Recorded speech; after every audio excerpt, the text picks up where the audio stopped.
السلام عليكم ورحمة الله وبركاته، إن شاء الله تكونوا على خير وبخير. اليوم حبيت أشارككم تحضير حريشات أو يعني أقراص من السميد اللي بنسوي بيه بسبوسة، أو اللي بنسويه إحنا في المغرب بالحرشة. هنا عندي 2 كوب من فئة 250 جرام، وعندي 2 ملاعق من زعتر اللي بالسمسم، و5 ملاعق من زيت زيتون، و ملعقة صغيرة من السكر، نص ملعقة ملح على حسب الذوق، وعندي هنا ملعقة صغيرة من حليب بودر.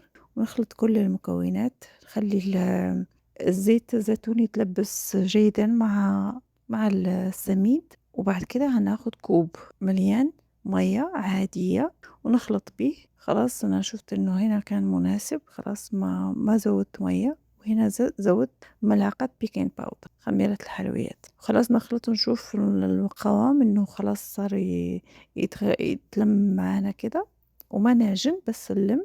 وهنا عندي نص كوب من الزيتون أسود، يعني قطعته صغير كده وشلت منه العظم، ومعاه نفس الكوب من آه، هذه جبنة فيتا أو أي جبن أنتوا تفضلوه، جبن أبيض.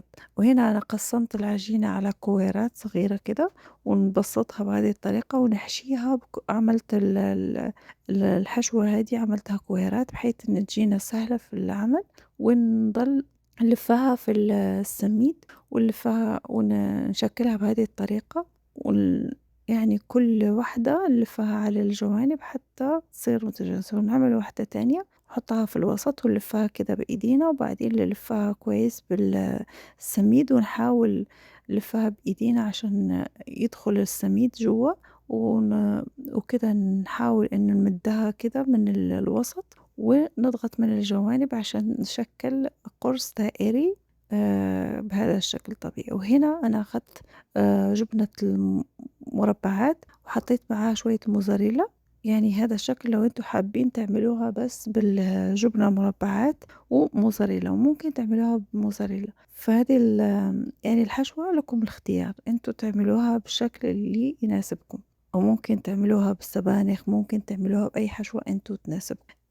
وهنا خلاص أنا حطيت طاسة أو مقلاة جدا حامية من الأول، تكون تحمى كويس، وبعدين نصير نقلب كل يعني في أول لحظة بتكون يعني النار عالية، وبعد ما نقلبها المرة الأولى خلاص نوطي النار شوية، ونصير نقلب بسرعة. كل مرة نقلب على الجهات بحيث إنه تتحمر، تاخد لون، يعني تتشكل أول فترة أول تقليبة عشان بس تتشكل من كل الجهات، والتانية خلاص نصير نقلبها عشان تتحمر بهذه الطريقة، وهي بسرعة يعني بتستوي، ما بتاخد وقت كبير. خلاص هنا خلاص تقريبا صارت جاهزة معانا، ونحطها كده على ورق المطبخ، ونقدمها بهذه الطريقة مع الشاي مع القهوة زي ما انتوا تحبوا. شوفوا كيف الجوة صار شكلها كده، يعني الجبنة بتمط، وهنا الزيتون.